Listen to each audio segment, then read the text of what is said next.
Hey World Civilizations, Mr. Lassiter with you today as we continue our study of the French Revolution with its next phase, and that is the rule of the consul made emperor who rules like an autocrat, Napoleon Bonaparte. So I'm going to be trying a couple new things in this video. I might be popping back on the screen, so don't freak out if you see this lovely mug. Let's get started.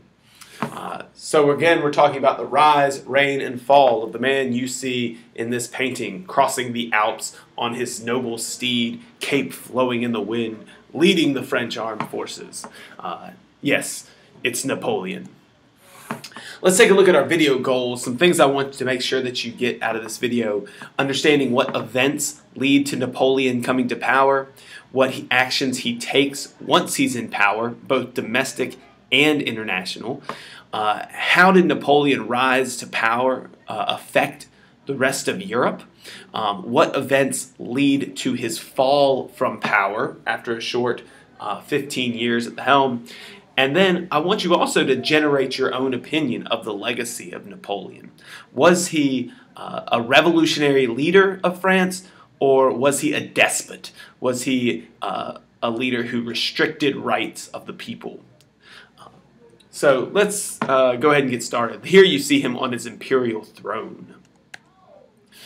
So let's recap the chaos in France. As you should remember from yesterday's video, following the end of the Reign of Terror, there were new attempts at governing France. The Directory was the last one of these, and that's going to be the group that's in charge when Napoleon takes power. European nations had turned against France. They were worried that these revolutionary ideals would spread to the rest of Europe. But in France, they had a bright spot. A young general by the name of Napoleon Bonaparte who offered hope to the French people by winning several very important battles. As a result of all this chaos, in 1799, Napoleon leads a coup d'etat, or a sudden overthrow of the government, which topples the Directory and brings him to power. Now, we're going to get back to this, but I want to tell you a little bit about the background of Napoleon. So Napoleon was born in 1769 on an island named Corsica.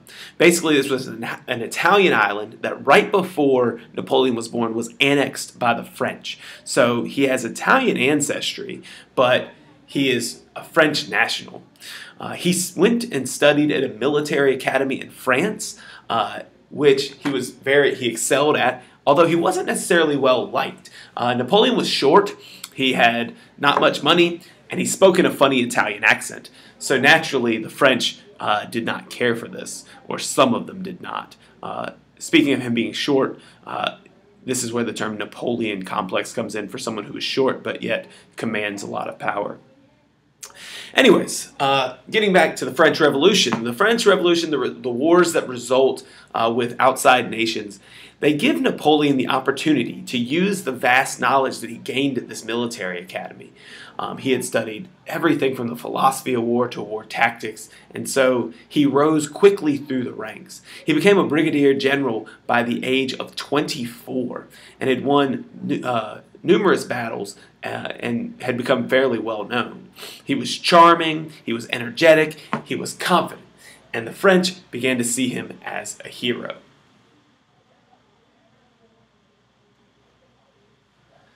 So as I told you, in 1799, Napoleon comes to power in a coup d'etat, which you see pictured here, the Council of 500 kind of, raising him to power in France.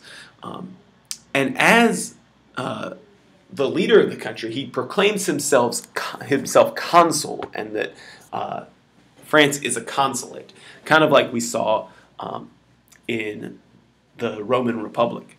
So there is still a legislature in France, but Napoleon he's going to wield absolute power. He basically can run them however he wants.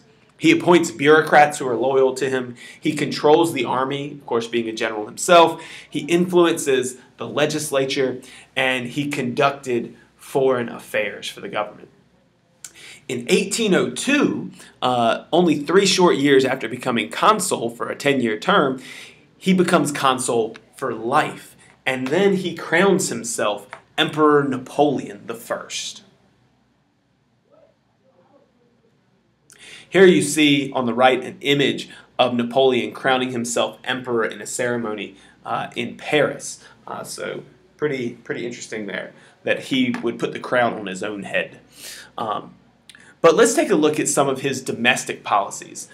So religion. In 1801, Napoleon makes a deal with the Pope to allow Catholicism in France, but he does not return his land to the church. So this is a pretty sweet deal for the French.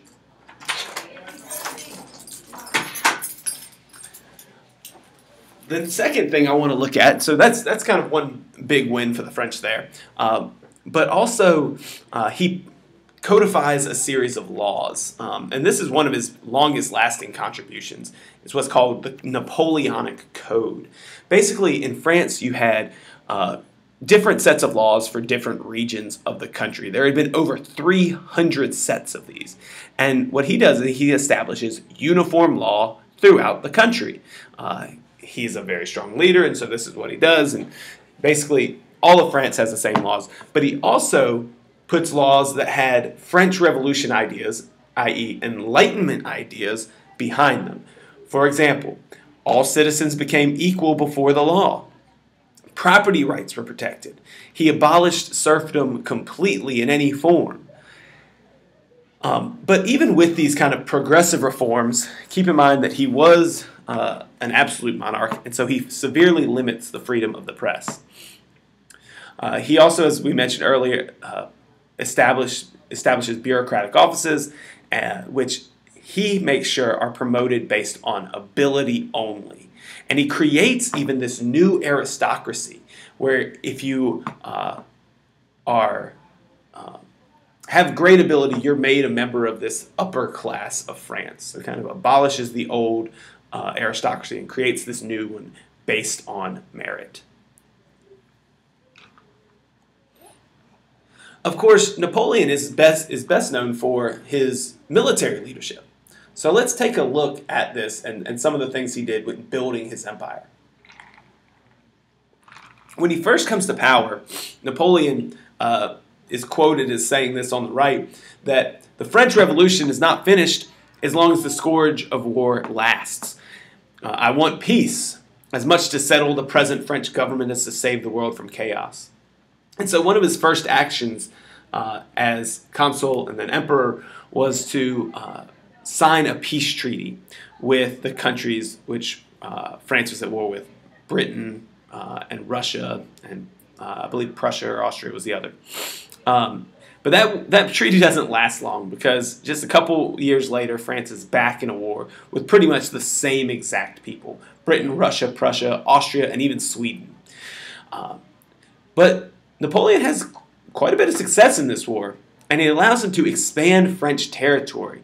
And he builds an empire with France, with states that are dependent on France, where he puts family members on the throne, so in places, and then also allies that are under his influence.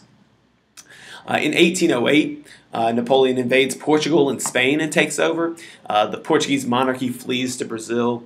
The Spanish monarchy ceases to exist, and Napoleon's brother becomes king. Well, I guess the new monarchy has his brother as king. But one of the big things that his revolutions do is that they spread French Revolution ideas as well. So this is what the rest of Europe had feared. Religious toleration, equality under the law, merit-based promotion.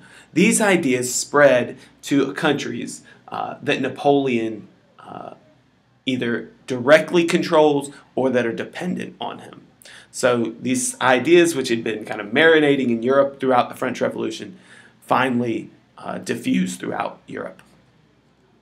This is a great map here showing Europe during the reign of Napoleon, and it shows you the French Empire, the states that are dependent on Napoleon, and those that eventually form alliances with him because of his strong military. But you also see countries that allied against Napoleon. And so what I want you to think about here is when looking at these states, why might the location of these countries have been a problem for Napoleon? Keep in mind where they are out on the outskirts, and United Kingdom's proximity to France, and this idea of fighting wars on multiple fronts.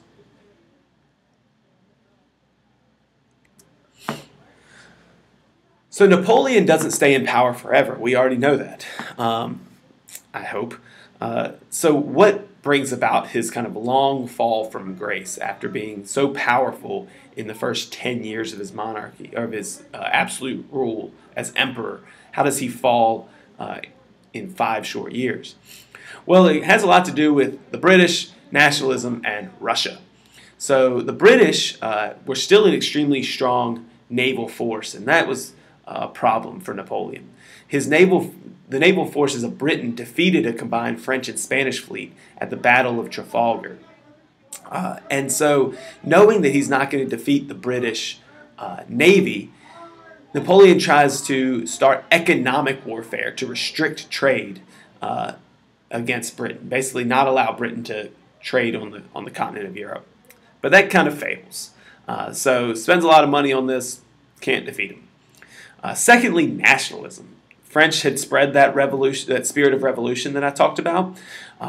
But when this backfired, you had all these different nations saying, well, you know what, maybe we could have our own independence movement. Or maybe we should, not accept everything the French do and accept what we here in Spain do, or we here in Austria do, etc.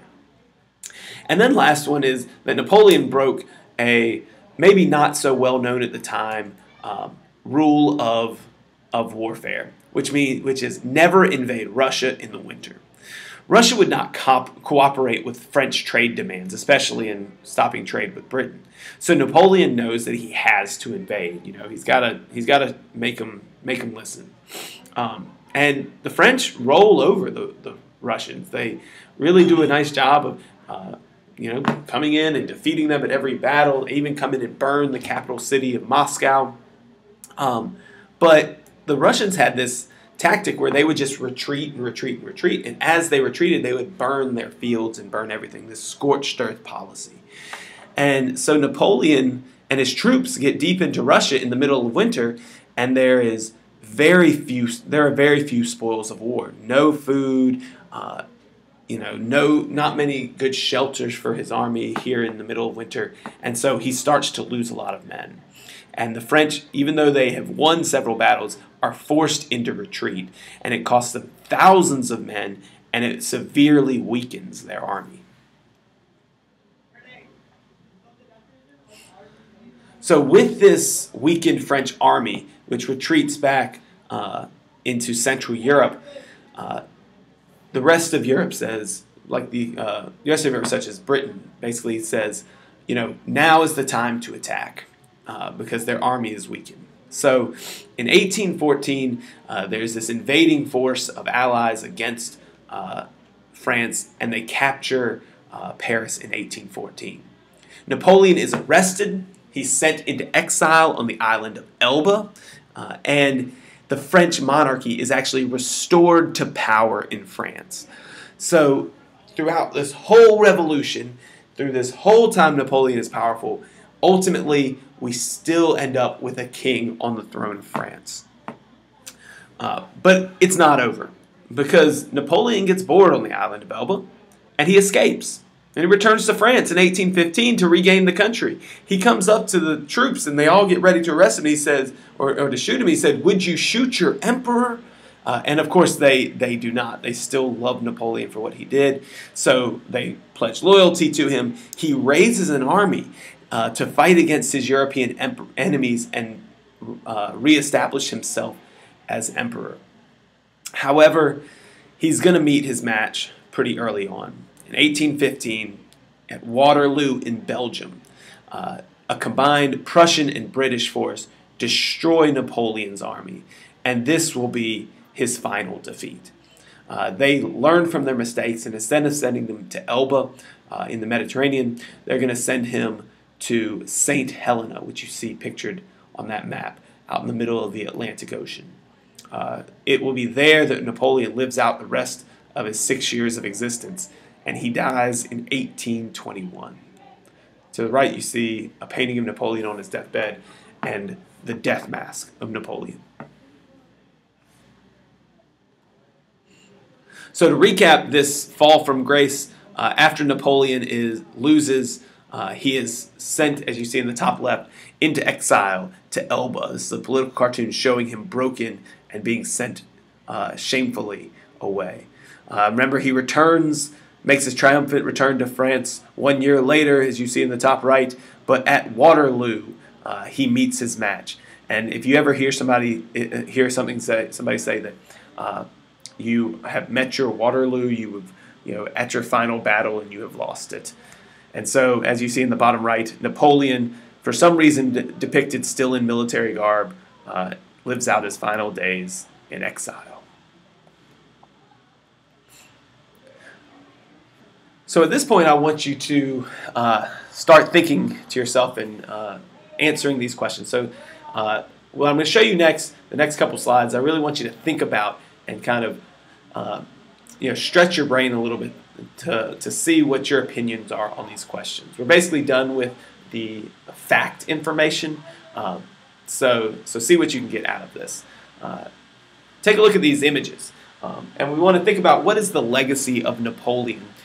Is it one of this romantic view of an incredible leader who leads the revolution in France and builds France up to be an empire? Or should we have a more realistic view of Napoleon, which is a guy who is power hungry, that limits certain freedoms in France, that leads armies to futile efforts?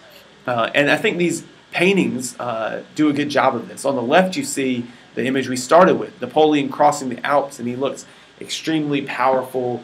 He's got his cannons and his crew behind him as they cross the Alps. But the one on the right seems to be a more realistic picture of what war might be about, which is a tough journey across the Alps. Napoleon, not so sure of himself, his men looking ragged. What is the best image? What's the best depiction of Napoleon? I don't know. Think about it. And let's look at these images. I don't know why the one on the left came out blurry. Apologies.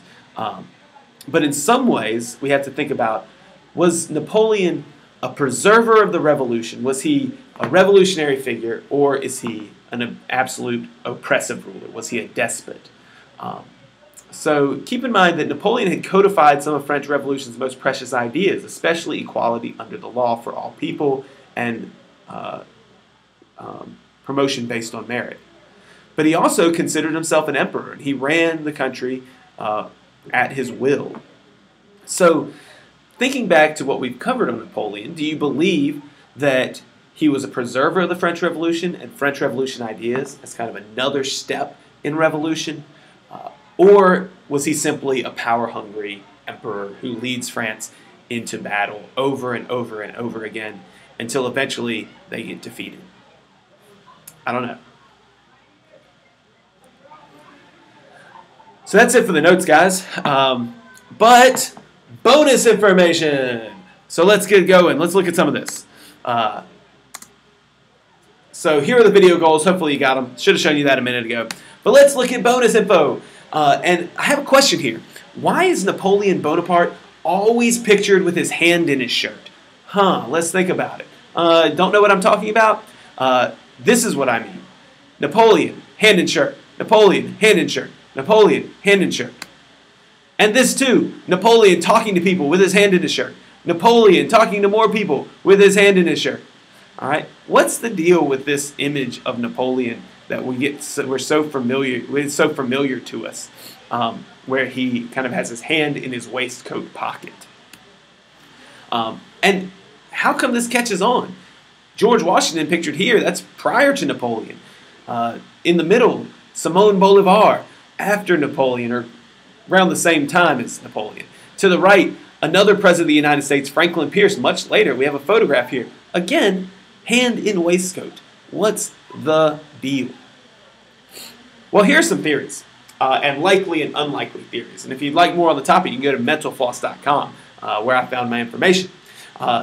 So the likely theory for all this is that it was just a common pose in the 18th century and continues into the 19th century with Napoleon. We do see these images like this in statues of classical Greece and Rome, and so it was most likely that Napoleon and some people at the same time period were trying to emulate these classical leaders. And it was said, based on some writings of some ancient Greeks, that it was ill-mannered in ancient Greece to speak to someone with one's arm outside of their toga. So they would keep their arm in their toga as they gave their great speeches or lectures or what have you. And so this is an image that is kind of carried on in this neoclassical society. It also could just simply be a show of modesty. What it likely is not, and what a lot of people have theorized over the years, but it's not, is that he had a disfigured hand, stomach pain, some type of skin disease which caused him to be itchy. Or you may have heard that it was a secret symbol of an even more secret society, which I'll let you be the judge of what society that might be. But certainly, that is not the truth. Anyways, that's just a little bit of extra information. Hope you enjoyed it. Make sure that you get these video goals and that you can answer these questions. Sorry I went on so long, but I did have fun making this video. So, everybody, have a wonderful day.